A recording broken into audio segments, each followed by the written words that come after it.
It's okay students, good morning.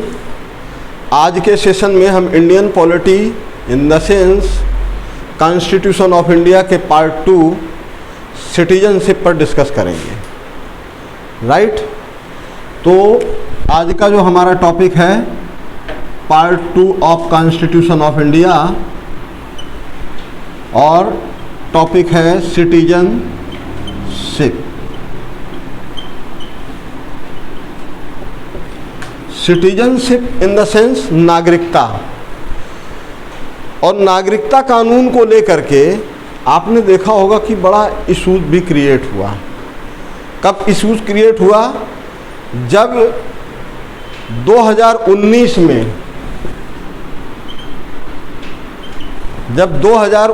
में नागरिकता कानून आया, NRC CAA या सिटीजनशिप बिल। राइट, आपने देखा होगा शाहीन बाग बड़ा धरना प्रदर्शन यूं त्यों, और कई मोहम्मडन्स जो है इस बात का भी शोर मचा रहे थे कि जो है कॉन्स्टिट्यूशनल अमेंडमेंट नहीं है या जो ये सरकार कर रही है वो गलत कर रही है। राइट, इस तरह के इशू क्रिएट हुए थे कि नहीं हुए थे, और शाहीन बाग धरना प्रदर्शन वगैरह बड़ा लंबा चला। और कुछ लोग जो है उस समय आर्टिकल 14 की भी बात कर रहे थे कि भाई ये आर्टिकल 14 का वायलेशन है, आर्टिकल 15 का वायलेशन है, लाइक दैट। और कुछ लोग जो है इसको एक्सप्लॉयटेशन मान रहे थे, आर्बिट्रेरी ऑफ द स्टेट मान रहे थे कि भाई ये तो मनमानी कर रहे हैं। अब इनफैक्ट सबसे पहले आपको समझना होगा कि सिटीजनशिप जो है वो क्या है और कौन भारत का नागरिक है और कौन भारत का नागरिक नहीं है, कौन भारत का नागरिक हो सकता है और कौन भारत का नागरिक नहीं हो सकता है। राइट, और भविष्य में कौन भारत का नागरिक होगा। इन तमाम चीज़ों पर हम आज चर्चा करने वाले हैं। और इस नागरिकता को हम 2 सेशन में कंप्लीट करेंगे, एक बार में कंप्लीट नहीं करेंगे। राइट, तो इसमें जो सिटीजनशिप के में आर्टिकल्स हैं 5 to 11 हैं। राइट, ये हमारे कॉन्स्टिट्यूशन ऑफ इंडिया का पार्ट 2 है और पार्ट 2 में सिटीजनशिप पर डिस्कशन किया गया है। और सिटीजनशिप में जो आर्टिकल हैं 5 to 11, मतलब आर्टिकल 5 से लेकर के 11 तक के आर्टिकल्स में ये डिस्कस किया गया है कि कौन भारत का नागरिक है, कौन हो सकता है और कौन भविष्य में होगा। इन 3 टर्म्स पर डिस्कस करना है। कौन है भारत का नागरिक, कौन हो सकता है और कौन होगा। और होगा तो उसका क्या प्रोसीजर है और जो हो सकता है उसका क्या प्रोसीजर है। राइट, तो यहाँ पर नागरिकता की जब हम बात करें तो हम कमेंसमेंट ऑफ द कॉन्स्टिट्यूशन की बात करेंगे। और शायद ये बात कमेंसमेंट ऑफ द कॉन्स्टिट्यूशन ये पूरे टॉपिक में कई बार निकल सकता है। और जब कमेंसमेंट ऑफ द कॉन्स्टिट्यूशन की बात हो तो कौन सी डेट याद रखनी है? 26 जनवरी 1950, क्योंकि इसी दिन हमारे देश का संविधान जो है क्या हुआ था? लागू हुआ था। कब लागू हुआ था? 26 जनवरी 1950 को। Means commencement of the date ये है, मतलब भारत के संविधान के लागू होने की तारीख ये है 26 जनवरी 1950। अब 26 जनवरी 1950, अब हम आर्टिकल पर डिस्कस करने से पहले हम बात करते हैं पर्सन्स की, फिर सिटीजन्स की। पर्सन्स और सिटीजन्स ये 2 टर्म हम देख रहे हैं यहाँ पर। पर्सन का मतलब क्या होता है? व्यक्ति। राइट, और जब हम इसकी बात करेंगे तो आर्टिकल 14 की भी बात करेंगे, आर्टिकल 15 की भी बात करेंगे। तो ये हालांकि पार्ट 3 से हैं ये दोनों आर्टिकल्स। कौन से? पार्ट थर्ड से, जहाँ पर डिस्कस किया गया है क्या, फंडामेंटल राइट। यद्यपि आप सोच रहे होंगे सर पार्ट जब सेकंड पढ़ा रहे हैं तो थर्ड पर चले जाते हैं, जब हम प्रियम्बल पढ़ा रहे थे तब भी बीच बीच में जो है हम आर्टिकल्स के प्रोविजंस ले आए थे। तो उसके पीछे एक रीज़न है कि भले ही हम पढ़ा कुछ रहे हों लेकिन वो चीज़ें कहाँ से रिलेट करती हैं ये तो बताना ही पड़ेगा ना, ताकि अगले पार्ट में जब हम पार्ट थर्ड पढ़ा रहे हों तो वहाँ पर वो चीज़ें और क्लियर हो जाएं। तो ये जो पार्ट थर्ड में हमारे आर्टिकल 14 दिया है, ठीक है, 14 में क्या बात की गई है, राइट टू इक्वलिटी की बात की गई है। किसकी बात की गई है, राइट टू इक्वलिटी की। मतलब सभी नागरिक भारत के संविधान और भारत के कानून के सामने एक ही समान है। Means all the people are equal before the constitution and before the Indian law. जो भारतीय कानून है और भारतीय संविधान है उसके नज़र में, उसके सामने सभी जो व्यक्ति हैं वो एक समान है। यहाँ पर हमने बात की है व्यक्ति की, कि कानून की नज़र में हर व्यक्ति एक समान है। अगर एक व्यक्ति, हर व्यक्ति एक समान है तो जैसे कि हम एक है कि प्रोविज़न है आर्टिकल 21 में कि हम किसी को भी जीवन से वंचित नहीं कर सकते हैं। भाई किसी भी व्यक्ति को उसके जीवन से वंचित नहीं किया जा सकता है। तो जीवन से वंचित नहीं किया जा सकता है वो किस पर लागू होता है, वो सभी पर लागू होता है। हमारे देश के भी नागरिक पर लागू होता है और विदेशी पर भी लागू होता है। अगर मान लीजिए कल भारत में हमारे कोई बाहर का व्यक्ति आ जाए तो क्या हम उसका जीवन छीन लेंगे, नहीं छीन सकते ना। वो चूँकि भारतीय कानून की नज़र में वो भी हमारे आपकी तरह है, भारत के संविधान की नज़र में वो व्यक्ति भी हमारे और आपकी तरह ही है, तो इसलिए हम उसका जीवन तो नहीं छीन सकते। तो यहाँ पर आर्टिकल 14 सभी पर्सन, सभी व्यक्तियों की बात करता है, चाहे वो हमारे देश का हो और या विदेशी। अब आर्टिकल 15 ये स्पेसिफिक बात करता है सिटीजनशिप की, मतलब इंडियन सिटीजन्स की बात करता है। और इंडियन सिटीजन्स में स्पेशली किस पर, माइनॉरिटीज़ पर, ठीक है। अब माइनॉरिटीज़ को हम क्या देते हैं, कुछ स्पेशल प्रिविलेजेस देते हैं कि नहीं देते हैं, स्पेशल प्रिविलेजेस देते हैं कि नहीं देते हैं, क्यों भाई जो माइनॉरिटीज़ में आ जाते हैं या SC ST में आ जाते हैं तो उनको हम क्या करते हैं, कुछ स्पेशल प्रिविलेज देते हैं कि विशेष सुविधाएं देते हैं, राइट।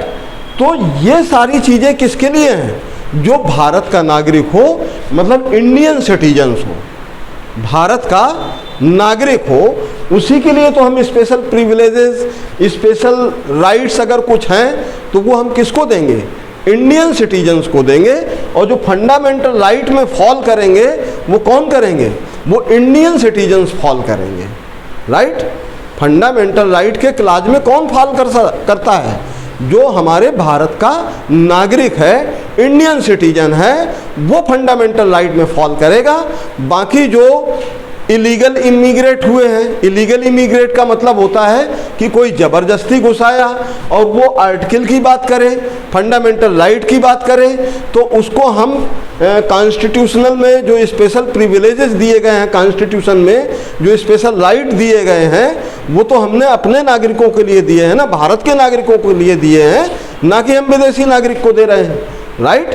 जो व्यक्ति इंडियन टेरिटरी में रह रहा है और रह नहीं रहा है by birth, either of this one parent Indian है ऐसे, और वो भारत की सिटीजनशिप रजिस्टर में दर्ज है, अगर वो उसकी ये चीज़ें हैं, ये कंडीशन फुलफिल होती हैं तो उसको हम जो रेमेडीज सभी को मिलती है वो उसको भी मिलेगी, राइट। और कोई इलीगली इमाइग्रेट हो गया है, जब ज़बरदस्ती घुसाया है, तो वो तो हमारे देश के लिए घुसपैठिया है, उसके कॉन्स्टिट्यूशनल राइट की बात नहीं होगी, उसके लिए तो पनिशमेंट की बात करनी चाहिए।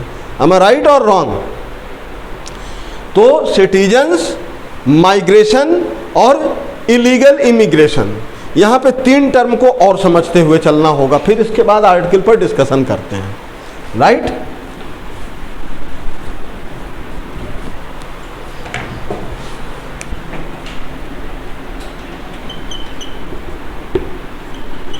सिटीजन, माइग्रेशन और इलीगल इमिग्रेशन।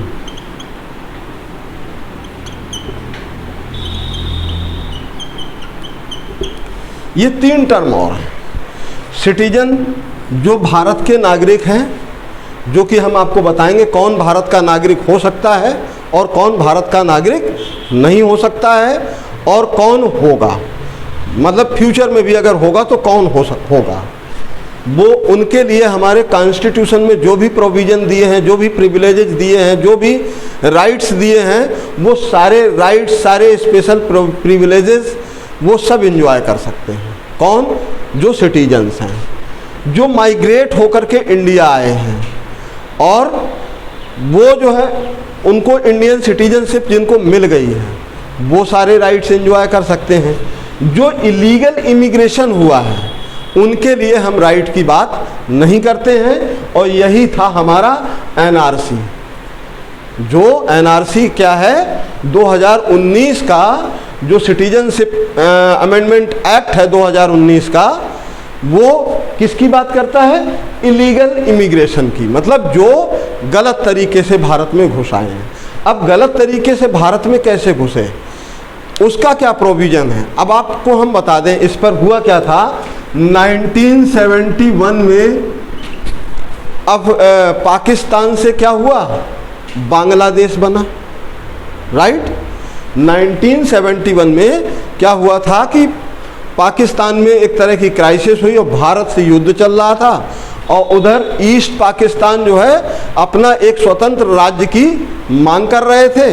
और कुल मिलाकर के स्थितियां ये बन गई, या यूं कह लो कि हमारे देश की तत्कालीन प्रधानमंत्री इंदिरा गांधी, ठीक है, उन्होंने इसी कंडीशंस पर पाकिस्तान के 93,000 सैनिकों को छोड़ा था कि जब तक उन्होंने कहा या तो 93,000 सैनिक अपने भूल जाओ या फिर बांग्लादेश बांट दो। राइट? 2 टुकड़े जो पाकिस्तान के हुए थे वो 1970 वार के इंडो पाक वार में हुए थे। Is that clear? यहाँ तक ये चीज़ तो पता होगी, हिस्ट्री में पढ़ा भी होगा। तो उस समय बांग्लादेश में जो क्राइसिस थी, तो कुछ तो बांग्लादेश से लोग आ गए। कहाँ पर आ गए? इंडिया में। जब किसी देश में क्राइसिस चल रही होती है तो वो इसी तरीके से जो पड़ोसी देश होते हैं उन पड़ोसी देशों में लोग घुस जाते हैं। और कैसे घुस जाते हैं? इलीगली घुस जाते हैं। राइट? अब वो आकर के भारत में घुसाए कहाँ पे? असम और वेस्ट बंगाल, इन क्षेत्रों में वो घुसाए, क्योंकि बॉर्डर्स के जो स्टेट लगे होते हैं उन्हीं में इमिग्रेट होते हैं, माइग्रेट होते हैं। अब ये आए हैं तो क्या भारत में आए हैं कोई वीज़ा लेकर आए हैं, कोई पासपोर्ट लेकर आए हैं? ना वीज़ा है ना पासपोर्ट है। विदाउट वीज़ा, विदाउट पासपोर्ट वो भारत में ज़बरदस्ती घुसाए और यहीं पर अपना काम करने लगे। और जो है हमारी सरकारें, जो हमारा स्पेशली ख़ास तौर से जो है जो विधायिका है, लेजिस्लेचर, ये बड़ी लालची होती है और अपने अधिकारों के प्रति बड़ी सजग भी है। दूसरे के अधिकारों का अगर हनन हो रहा है, इस बात से इन्हें कोई फ़र्क नहीं पड़ता है। ये अपने अधिकारों के प्रति बड़ा सजग रहते हैं। तो ये विधायिका है, ये बड़ी लालची होती है। उन्होंने कहा कि ये 50 लोग आ गए, 50 वोट बन गए हमारे। राइट? उनको धीरे से उन्होंने क्या दिला दिया? नागरिकता दिला दी। राइट? तो जबकि ये था क्या? ये इलीगल इमिग्रेशन था, ज़बरदस्ती की घुसपैठ थी। एक तो उन लोगों को जो है क्या किया जाएगा? बाहर निकाला जाएगा। किससे? जो ज़बरदस्ती घुसाए हैं। सेकेंड, वो लोग जो भारत में आए थे नौकरी करने या व्यापार करने, तो भारत आए तो आप व्यापार करने हो, नौकरी करने हो, तो वीज़ा लेकर आए होगे, जाहिर सी बात है।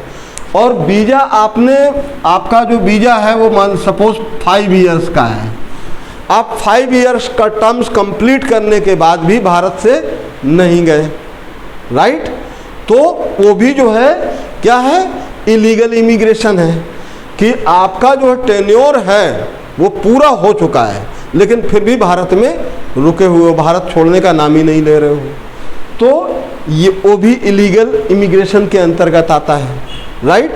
ये चीज़ तो क्लियर हो रही होगी ना। तो एक तो उन लोगों को जो है एनआरसी में एक्सक्लूड करना है।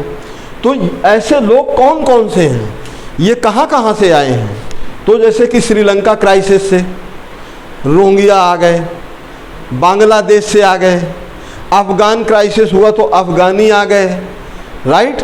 अब इस समय जैसे पाकिस्तान में क्राइसिस चल रहा है तो पाकिस्तान से आ जाएं कुछ लोग, और आ ही जाएंगे, घुसपैठ हो भी जाएगी कहीं ना कहीं। अगर बहुत ज़्यादा कोई इशू क्रिएट हुआ तो ह्यूमन राइट्स के चलते वो शरणार्थी कैंपों में भी आ सकते हो, फिर कैंपों से इधर उधर भी हो सकते हैं, बहुत सारी चीज़ें हो सकती हैं। जब वैश्विक स्तर पर इंटरनेशनल बाउंड्रीज़ पर कुछ इस तरह की बात होती है, पड़ोसी नेबर स्टेट में कुछ होता है, और जब बात ह्यूमन राइट्स की होती है और ह्यूमन राइट्स प्रोटेक्शन की बात आती है, तो उस समय हमारा ये सौभाग्य है कि हम भारत में जन्मे, और भारत ऐसे मामलों में सबसे आगे रहता है मानवीय सुरक्षा को लेकर के। जैसे कि अभी आपने देखा होगा टर्की में भूकंप आया, और बहुत बड़ा भूकंप था, हमारे देश के प्रधानमंत्री ने वहाँ पर जो है ना केवल खाद्यान्न या रसद वगैरह पहुँचाया, बल्कि एनडीआरएफ की टीम भी भेजी। क्यों भेजी? ताकि जो है वहाँ के लोगों को जो है क्या कर सकें, प्रोटेक्ट कर सकें, रेस्क्यू कर सकें। और चूँकि वो जो है उनके घर, उनके आशियाने सब टूट चुके हैं, तो उनको जो है एक बार फिर से स्टैंड करने के लिए जैसे दवाइयाँ हैं, मेडिकल फैसिलिटीज़ है और खाना है, ये चीज़ें जो है भारत सरकार ने दी। अच्छा, भारत सरकार ने दी तो किसके भी आप पे दी हैं? On behalf of the people of India, Bharat के लोगों की तरफ से। क्योंकि जब लोग ये कह देते हैं कि प्रधानमंत्री ने दिया, तो प्रधानमंत्री किसका? हमारा प्रतिनिधि है, राइट।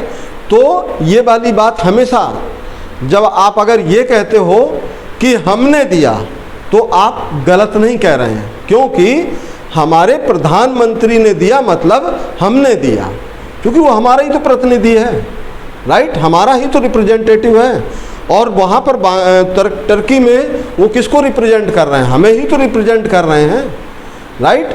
अभी हमारे जो G7 में जापान में प्रधानमंत्री थे, वो किसको रिप्रेजेंट करने गए थे? हमें रिप्रेजेंट करने गए थे, हम भारत के लोगों को रिप्रेजेंट कर रहे थे। और आपने देखा भी होगा, सुना भी होगा, जेलेंस्की से बातचीत के दौरान उन्होंने क्या कहा?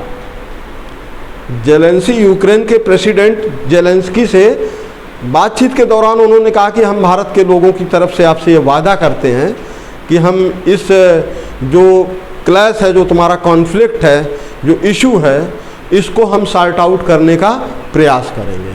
और भारत के लोगों की तरफ से तो हम वादा कर ही रहे हैं, और मैं अपने पर्सनल लेवल पर भी बहुत जो कर सकता हूँ उस समय कोशिश करूँगा। Is that clear? तो यहाँ पर मेरे ख्याल से सिटीजन्स, माइग्रेशन और इलीगल इमिग्रेशंस में अंतर समझ में आया होगा। अच्छा, बिल में जो 2019 का जो बिल था, इसमें इशू बेसिकली क्या था? इसमें बार बार ये लोग किस तरह की बात कर रहे थे? क्योंकि इस बिल में एक बात और बड़ी हो गई थी, क्योंकि उस समय हमारे बिल में एक प्रोविज़न रहा कि जो लोग अफ़गान से आए हैं, और वो स्पेशली किस कम्युनिटीज़ से हैं? सिख कम्युनिटीज़ से हैं, बुद्ध कम्युनिटीज़ से हैं, या हिंदू कम्युनिटीज़ से हैं, राइट। बुद्ध, सिख और हिंदू और पारसी, इस कम्युनिटीज़ के हैं। दो और कम्युनिटीज़ थी। अगर वो लोग भारत में इमिग्रेट हुए हैं, चाहे इलीगल ही सही, चाहे इलीगल ही सही, उन सबको भारत की नागरिकता प्रदान करने का प्रोविजन दे दिया था 2019 के बिल। मतलब किसके किसको? सिख, बुद्ध, हिंदू और पारसी, और 2 कम्युनिटीज और हैं जो हमें इस समय याद नहीं है, वो आप देख लेना लिस्ट में कि 6 लोगों को या इन 6 रिलीजन्स या कल्चर्स के लोगों को इस बिल में 2019 का जो बिल है, हाँ, शायद मैं उसमें श्योर नहीं हूँ, इसलिए मैं उस बात को कह नहीं सकता अभी। तो जिस चीज़ की श्योरिटी ना हो तो वहाँ पे हम रुक जाते हैं। अच्छा है कि भाई 4 बता दिए हैं, 2 आप सर्च कर लेना, दी बेस्ट होगा वो। तो 2019 के बिल में ये कहा गया कि इन लोगों को भी, चाहे ये इलीगली इमिग्रेट हुए हों या किसी फोर्स के तहत, कोई ज़बरदस्ती, कोई मजबूरी, उसके वशीभूत भी अगर इमिग्रेट हुए हैं, तो इनको हम भारत की नागरिकता दे देंगे। क्यों दे देंगे? इस बात पर जो इस्लामिक जो रिलीजियस के फॉलोअर्स हैं भारत में, या इस्लाम धर्म के लोग हैं जो मोहम्मडन्स हैं, उन्होंने यहाँ पे शोर मचाना शुरू कर दिया कि ये जो है इस्लाम के विरुद्ध भेदभाव है, ये हमारे साथ भेदभाव है। तो तुम्हारे साथ भेदभाव कहाँ है? वो लोग आर्टिकल 14-15 की बात कर रहे थे। तो भैया आर्टिकल 14-15 की अगर आप बात कर रहे हो तो ये सिटीजन्स ऑफ इंडियाज पर है ना, भारत के लोगों के लिए है, भारत के नागरिकों के लिए है, घुसपैठियों के लिए थोड़ी है। और रही बात, इनको जो है, इन लोगों को कहा गया चूँकि ये जो है सिख हो, बुद्ध हो, हिंदू हो, पारसी हो, ये अफ़गान में, चाहे वो क्या कहते हैं आपके श्रीलंका में या श्रीलंका में या क्या कहते हैं और भी इस तरह कंट्रीज़ हैं, इनमें जो है क्या है, ये माइनॉरिटीज़ में आते हैं और इनके साथ वहाँ पर क्या होता है? एक्सप्लॉयटेशन होता है, शोषण होता है। तो इसलिए बीइंग अ ह्यूमन बीइंग और ह्यूमन राइट्स को दृष्टिगत रखते हुए हम इनको भारत में क्या देंगे? नागरिकता भी देंगे और उनको रिस्पेक्ट और राइट्स भी देंगे, राइट। और रही बात इस्लामिक की, तो दुनिया में कितने मुल्क हैं, कितनी कंट्रीज़ हैं इस्लामिक? 57 कंट्रीज़ हैं जो प्रॉपर या प्योर इस्लामिक स्टेट हैं, इस्लामिक कंट्रीज़ हैं। तो इन लोगों को जहाँ इस्लामिक स्टेट है वहाँ पर इन कम्युनिटीज़ को जो है हमेशा अंडर एस्टिमेट किया जाता है, एक्सप्लॉइट किया जाता है। तो कोई तो एक ऐसा कंट्री हो जो कम से कम इनको भी साथ लेकर के चले, राइट। तो ये इस बिल का की खूबसूरती है, यूएसपी है। Is that clear? अब हम बात कर लेते हैं सिटीजनशिप की। अब आते हैं हम मूल टॉपिक पर।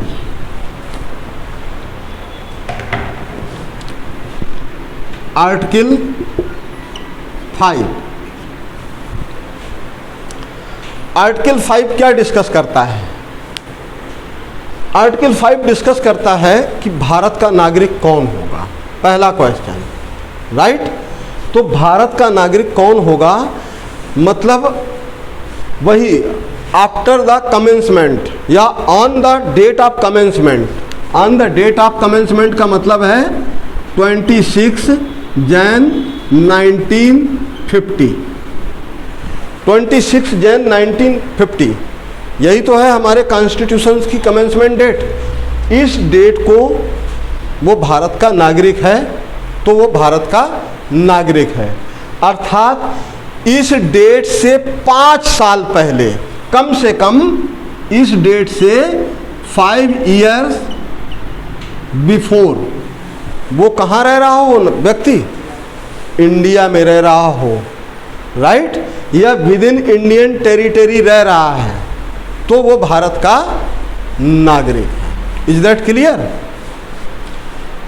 कब है? जो 26 जनवरी 1950 से कम 5 साल पहले, इट मीन्स 1945 से पहले अगर वो भारत में रह रहा है तो भारत का नागरिक है। डोमिसाइल इंडियंस की बात अगर हम करें, डोमिसाइल का मतलब समझते हैं स्थायी निवास, राइट। और डोमिसाइल इंडियन कौन होते हैं? डोमिसाइल इंडियन जिसका ओरिजिन इंडियन हो, जिसका ओरिजिन क्या हो? इंडियन हो, और वो भी 26 जैन 1950 से पहले का। अब पहले का यहाँ पर तो ये वाली बात हो गई, पहले का वो, राइट। और अगर 1960 जनवरी 1950 के बाद का हो तब क्या है? उसके लिए भी प्रोविजंस है, कंडीशंस हैं, राइट। तो ये उसकी बात करता है कि डोमिसाइल इंडियंस मतलब with in the territory of India, वो 26 जनवरी 1950 से पहले भारत में रह रहा हो, राइट। और भारत में ही नहीं, विद इन इंडियन टेरिटरी तो रह ही रहा हो वो, मतलब अगर ब्रिटिश इंडिया में भी रह रहा हो। अब देखिए ब्रिटिश इंडिया का मतलब क्या है? ब्रिटिश इंडिया का मतलब फिर वही वाली बात हो गई, क्योंकि भारत जो है, भारत में भी दो भारत हो गए थे during the rule of Britishers. जब भारत में अंग्रेजों का शासन आया तो भारत में दो भारत बन गए। कौन कौन से? एक तो वो प्रिंसली स्टेट और एक कंट्री स्टेट, मतलब देशी रियासतें और ब्रिटिश भारत, दो भारत हो गए। तो अगर वो जो है ब्रिटिश इंडिया में भी कहीं रह रहा हो, लेकिन वो कब से रह रहा हो? 26 जनवरी 1950 से पहले, राइट, इंडियन टेरिटरी, तो वो भी भारत का नागरिक होगा। लेकिन नागरिक होगा, वहाँ पर एक कंडीशंस और भी आ गई, क्योंकि 1947 को क्या हुआ? भारत और पाकिस्तान विभाजन हो गया। क्योंकि जब बात करते हैं हम इंडिया की, तो इंडिया कैसे बना? इंडिया यूं बना कि भाई एक तरफ जो है क्या हो गया? पाकिस्तान हो गया, एक तरफ इंडिया हो गया। इससे पहले क्या था? इससे पहले ये ब्रिटिश इंडिया था, राइट। अब ब्रिटिश इंडिया में मतलब ये हट गया तो ये पाकिस्तान इंडिपेंडेंट हो गया और ये इंडिया हो गया। अब होता क्या है यहाँ पर कि जब ये जो है भारत पाकिस्तान बढ़ गया, डिवीज़न हो गया, तो एक बहुत बड़े पैमाने पर लार्ज स्केल में जो है लोगों का माइग्रेशन शुरू हुआ। मतलब इंडिया से लोग पाकिस्तान जा रहे थे और पाकिस्तान से लोग भारत आ रहे थे, और लगभग 10 लाख लोगों का माइग्रेशन हुआ था। कितने लाख लोगों का? 10 लाख लोग जो है माइग्रेट हुए थे, जो इंडिया से पाकिस्तान चले गए और पाकिस्तान से भारत आ गए, राइट। तो यहाँ पर एक बात कही गई है, वो आर्टिकल 6 में है, वो फॉल करती है आर्टिकल 6 में।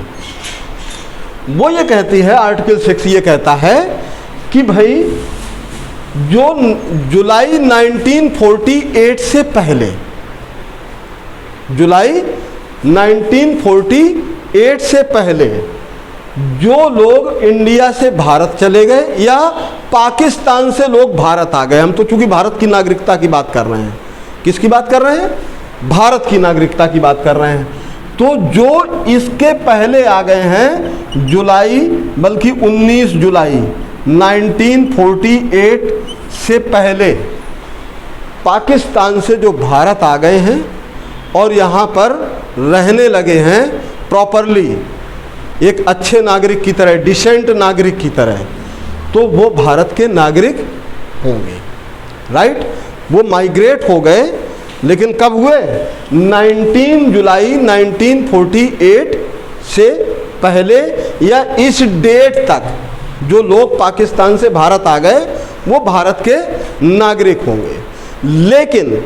लेकिन यहाँ पे देखिए, जब कोई चीज़ें, जब इशू कोई क्रिएट हो जाता है तो उसके रिजॉल्व, उसकी प्रोसेस, जो रिजॉल्विंग प्रोसेस होता है, उसमें कुछ ना कुछ ऐड हो जाता है। ऐड ऑन फिर इसमें क्या कर दिया गया? Either one of their parents और that parents should be Indian. मतलब उसके माता या पिता दोनों में से कोई एक जो है क्या होना चाहिए? इंडियन होना चाहिए, मतलब वो इंडियन टेरिटरी का होना चाहिए। Is that clear?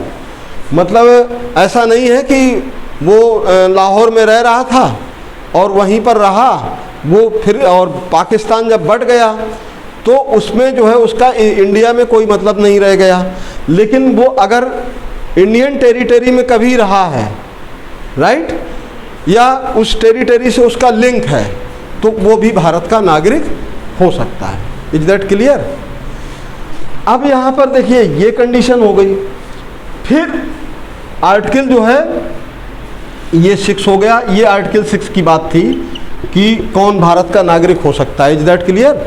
जो माइग्रेट होकर के भारत आ गए हैं और वो भारत के नागरिक हो सकते हैं, लेकिन वो डिसेंट रहें, वायलेंट ना रहें। Is that clear? अब यहाँ पर एक कंडीशन और हो गई, आर्टिकल 7। आर्टिकल 7 उन लोगों के बारे में बात करता है जो भारत से पाकिस्तान गए और घूम करके फिर वापस आ गए। भाई ऐसे भी तो लोग हैं जो भारत से पाकिस्तान गए और कुछ समय रुके, फिर उन्होंने कहा यार गलती कर दी, फिर वो वापस आ गए। और जो भारत से पाकिस्तान गए हैं और अगर वापस आ गए हैं तो उनके लिए भी वो भी भारत के नागरिक होंगे, ठीक है। लेकिन उनकी जो है वापसी 1 मार्च 1947 की हो। कब की हो? 1 मार्च 1947 की हो। मतलब इससे पहले वो अगर भारत से पाकिस्तान चले गए और लौट करके फिर भारत आ गए तो क्या होगा? वो भारत के नागरिक कंसीडर किए जाएंगे। Is that clear? अब आर्टिकल 8 क्या कहता है? आर्टिकल 8 बात करता है उन नागरिकों की जो एब्रॉड रह रहे हैं। कहाँ पर? एब्रॉड की बात आती है जो भारत से बाहर रह रहे हों, अर्थात इट मीन्स टू से कि अनडिवाइडेड इंडिया के भी पार्ट ना हो, बाहर रह रहे हो कहीं, राइट। भारत से पाकिस्तान की बात हम नहीं कर रहे हैं। जस्ट सपोज कोई यूएसए में रह रहा है, ब्रिटेन में रह रहा है, कोई कहीं भी रह रहा है, राइट।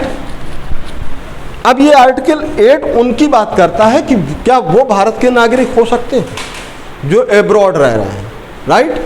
तो वहाँ पर कंडीशंस क्या है इसको समझने की ज़रूरत है थोड़ा सा इन डेप्थ। एब्रॉड वो रह रहे हैं, लेकिन उस देश के जिस देश में वो रह रहे हैं, जिस देश में वो रह रहे हैं वहाँ के डिप्लोमेट में उन्होंने क्या अपने आप को इंडियन सिटीजन्स जो है रजिस्टर कराया हो डिप्लोमेसी में, ठीक है। जिस किसी भी कंट्री में वो रह रहे हैं एब्रॉड, राइट, अगर वहाँ की डिप्लोमेसी में वो रजिस्टर्ड हैं एज इंडियन सिटीजन तो वो भारत के नागरिक होंगे। मान लीजिए कोई 1947 से पहले या 1945 में, 1950 में वो जो है कहाँ चले गए?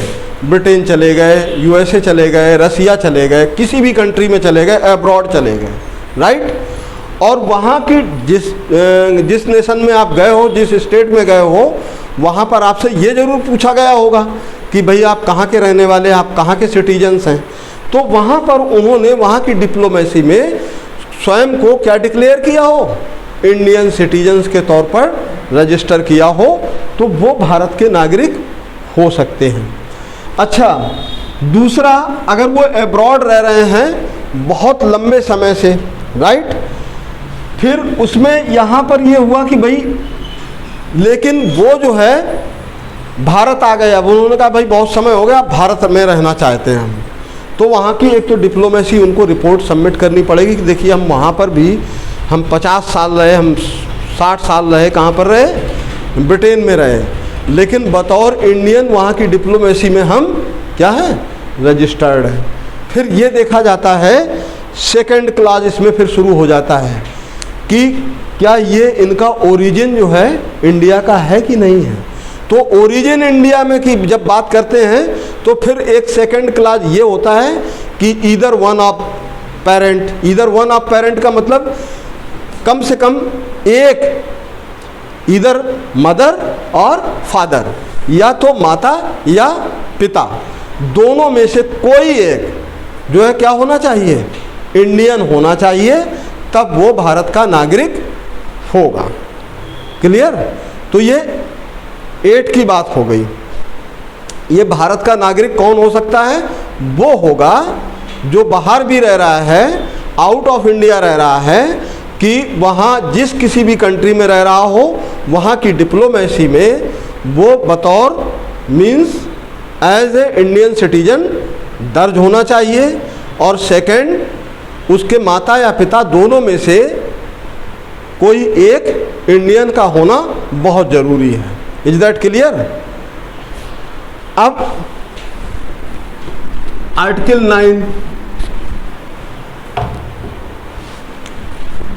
9, आर्टिकल 10 और आर्टिकल 11, ये 3 आर्टिकल और हैं। 11 में एक प्रोविजन है जो इसको आप समझ लेंगे तो फिर 9, 10 हम समझाएंगे। एक क्वेश्चन है, क्वेश्चन इज दिस कि व्यक्ति 1947 से या 1945 से इंडिया में रह रहा है, राइट, और वो भारत का सिटीजन्स है। अब अगर हमने नेक्स्ट क्वेश्चंस कर दिया कि 2030 में भारत के नागरिक कौन कौन होंगे, तो ये हमें कैसे पता चलेगा कि भारत का नागरिक कौन हो सकता है, कौन नहीं हो सकता है? ये तो फ्यूचर की बात हो गई ना, क्योंकि हमारे यहाँ सिटीजनशिप का एक और बड़ा प्रोविज़न था जिसकी वजह से इशू क्रिएट हुए। इशू क्या क्रिएट हुए कि हमने पहले सिटीजनशिप बाय डिफ़ॉल्ट या बाय मिस्टेक ये दे दी थी बाय बर्थ। बाय बर्थ का मतलब जन्म से, और जन्म का मतलब ये कह दिया कि जिस व्यक्ति का, जिस बच्चे का विद इन इंडियन टेरिटरी जन्म हुआ है तो वो क्या हो जाएगा, भारत का नागरिक हो जाएगा, ऑटोमेटिक हो जाएगा। अब कोई आतंकवादी हाफिज सईद भेष बदल करके आया और इंडिया में एक बच्चा पैदा कर दिया, ठीक है, तो बाई बर्थ उसे हम इंडियन सिटीजन मान लें क्या? नहीं मानेंगे, राइट? तभी ये सारे प्रोसीजर, ये सारे इशू हुए कि भाई देखिए फ्यूचर में फादर मस्ट बी इंडियन, लेकिन जब ये कह दिया गया फादर मस्ट बी इंडियन तो ये जो है क्या था, ये डिस्क्रिमिनेशन था, भेदभाव था, मतलब सेक्स के आधार पर। तो जिसका जो है रिवीजन हुआ, जो अमेंडमेंट हुआ 2003 में, ये कहते हुए कि भाई ऐसा नहीं हो सकता है कि फादर नहीं, either one parent, either one of parent, मतलब वन ऑफ का मतलब वो माता भी हो सकती है या पिता भी हो सकते हैं। तो यहाँ बाई बर्थ का मतलब ये होता है कि बाई बर्थ में जैसे कोई एक व्यक्ति किसी बाहर से आया और चाहे वो आतंकवादी ही है, अपनी बीवी बच्चों के साथ आया, अपनी पत्नी के साथ आया और यहाँ पे बड़े शांति से उसने एक बच्चे को जन्म दिया, वो बाई बर्थ बाई डिफ़ॉल्ट क्या हो गया, भारत का नागरिक हो गया। तो ये कहा कि नहीं, ये प्रोविजंस गलत है। गलत क्यों है? आर्टिकल 11 में कहा कि फर्दर इन फ्यूचर अगर भारत में कौन भारत का नागरिक होगा इन फ्यूचर में, उसके बारे में हम डिस्कस करेंगे। कहाँ पर? वो पार्लियामेंट पर उन्होंने छोड़ दिया कि पार्लियामेंट कोई लॉ बनाएगी बाय लॉ, मतलब वो भारत का नागरिक होगा कैसे? By law. बाय लॉ का मतलब एक कोई उस पर विधि बनेगी, एक कानून बनेगा, उस कानून के आधार पर जो है क्या होगा, वो भारत का नागरिक हो सकता है। जो कि हमारा फर्स्ट जो है क्या आया, सिटीजनशिप एक्ट आया।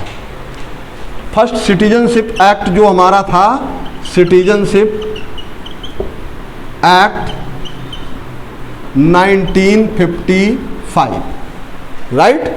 ये 1955 जो एक्ट आया, इस एक्ट के थ्रू फिर हमने एक्ट में प्रोविजन दिया है कि भारत का नागरिक कौन हो सकता है, कौन नहीं हो सकता है। और इन्हीं एक्ट के जो है अमेंडमेंट है 1986, 1992, 2003 और आपका जो है ये लीड करते हुए आया 2019 तक, जिसमें 2019 में इन्हीं सब चीज़ों को जो एक्ट में हमारे कमी रह गई थी उनको जो है क्या किया गया है, कमियों को रिमूव किया गया है। और उसमें जो है इस एक्ट को देखिए, अमेंडमेंट ऐसा नहीं कि अब कंप्लीट हो गया, इन फ्यूचर ज़रूरत पड़ेगी तो फिर अमेंडमेंट होगा, क्योंकि हमारे तो कॉन्स्टिट्यूशन में प्रोविज़न है कि जहाँ पर कोई कमियाँ रह जाएं तो धीरे धीरे धीरे धीरे आप उनको इम्प्रूव करते चलो, राइट। तो यहाँ पर 2019 में उन्होंने बहुत सारी उन कमियों को रिमूव करने का प्रयास किया कि भाई नागरिक होगा कौन, मतलब वो बाई बर्थ नहीं कि कोई कहीं से आया और बच्चा मतलब यहाँ पर जन्म दिया और कह दिया कि बाई बर्थ जो है हम इंडियन हैं, नॉट इंडियन। आप ये बताइए आप इंडिया आए कब और आए कैसे? क्या आप वीज़ा लेकर आए थे? क्या आप कोई ट्रेड करने आए थे तो ट्रेड वीज़ा था? क्या भारत सरकार की आपने कोई सेवा की है?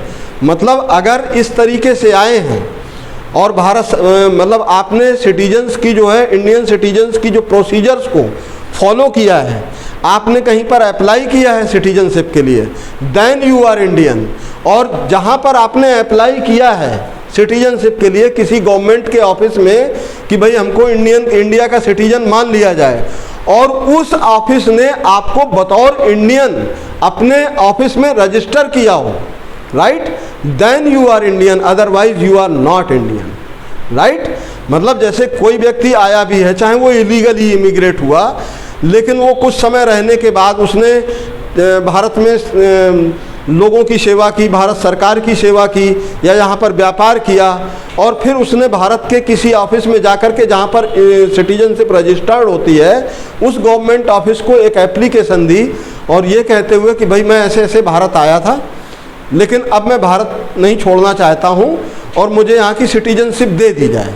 उस सिटीजनशिप में भी कुछ प्रोविज़न पीरियड भी होता है। प्रोविज़न पीरियड जब हम सिटीजनशिप देते हैं किसी को तो उसमें एक प्रोविज़न पीरियड भी होता है। उस प्रोविज़न पीरियड के तहत हम कहते हैं कि भाई इतने समय तक आपका जो है कैरेक्टर्स, चाल चलन अच्छा रहना चाहिए, और आप एक आइडियल अपना प्रस्तुत करो, प्रेजेंट करो कि भाई आप किस तरह के हैं, और इस बीच इन बिटवीन अगर आपकी तरफ से कोई गड़बड़ी नहीं हुई तो आपको Indian citizens as an Indian citizen जो है क्या कर लिया है, रजिस्टर कर लिया जाएगा।